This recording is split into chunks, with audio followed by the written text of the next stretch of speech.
So last Wednesday, I did a video on a couple topics, Xbox, Cloud, their streaming game service, to talk about Stadia a bit, even threw some analog pocket stuff in there, and then a little critique of in my opinion, a horrible video that was put out there. But this, it got me thinking. I completely forgot about an item I purchased. And because of that video, God, that was irritating watching that thing. But you know, mine are probably irritating to watch too. So, but here I have a device. Let me grab it here.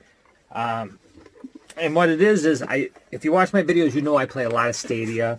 I have a Stadia, the Founders Edition controller. It's a good feel. You can get a clip on it that holds your phone.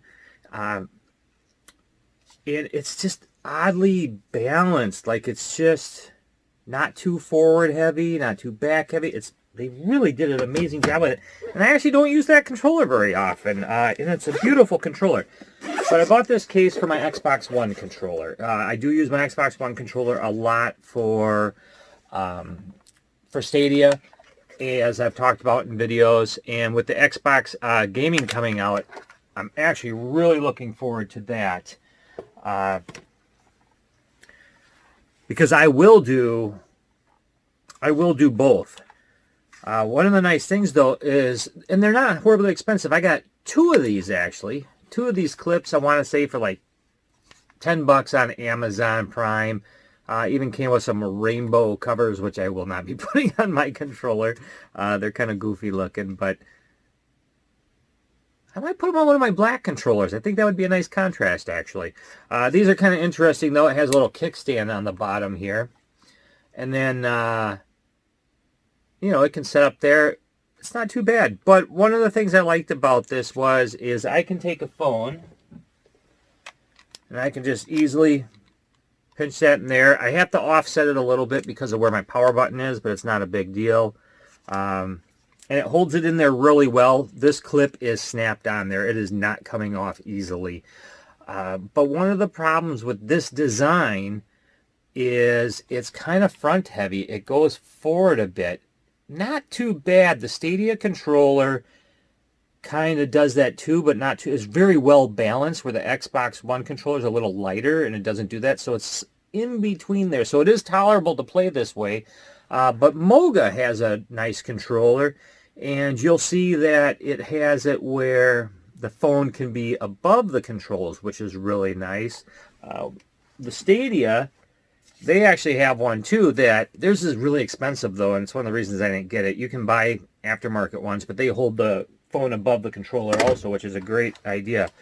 But if you're looking around for a cheap way of doing this, especially now that Xbox streaming is coming out, if you're going to be a Game Pass Ultima, whatever it is, where you get that, this is something I would consider. I played all the Super Shot using my Xbox controller wireless. I know a lot of people wire in. I like the ability to charge. I also like the ability to put headphones in. If you watched my video on these headsets, you'll see that I actually got them working with my Android phone. And they sound fantastic. And then as soon as I get my Keisha Razer controller for my phone, I'll do a review on that too. And I'll do it with, I'll try hooking up some NVIDIA streaming. There's still a lot of lag in that. And I'll try to do Stadia, which performs much better. And then once the Xbox Cloud comes to where I have it, I don't have the beta. I passed up on that mistakenly. I'll try that out also, but I guess I could do in-house streaming with my Xbox One. But yeah, if you're looking for a cheap alternative, these are all over the internet. Holds the phone really good. I mean, I could shake it out of here, I'm sure.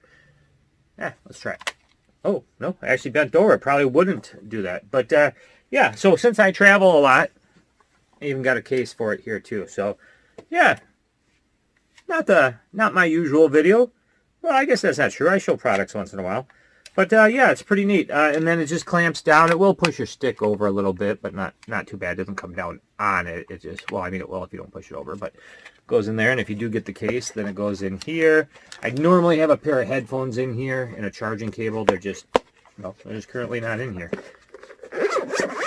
And I want to say this was fairly cheap online too. It's kind of a hard shell. If you ever saw my video on my Nintendo Switch case, my TARDIS I call it. I do mention a lot of my videos that I've done videos. I've done videos for a really long time. If you look at my subscriber count, it's really small, and I appreciate everybody who has subscribed. Actually, my videos are in the high 90s of people who watch them are not subscribers. So if you have any comments for me or anything that you'd like to help me improve or anything, let me know. I'd greatly appreciate it. I do like when people watch my videos. It makes me feel like I'm doing them for a reason. I've gotten to an OCD point where if you've seen some of my old videos, you'll see that I'll put a video up saying I'm not going to have a video ready. Just stuff like that. But it keeps me, you know, when you work in a basement with no windows, it keeps you organized. In fact, I got to wrap it up here because I have to punch into work. It's really early in the morning. It's always early in the morning when I do these. It's the best time for me to do it. I'm the most out of it and the hyper. But yeah, other than that, yeah, have a good one. Hit like, subscribe, and thanks.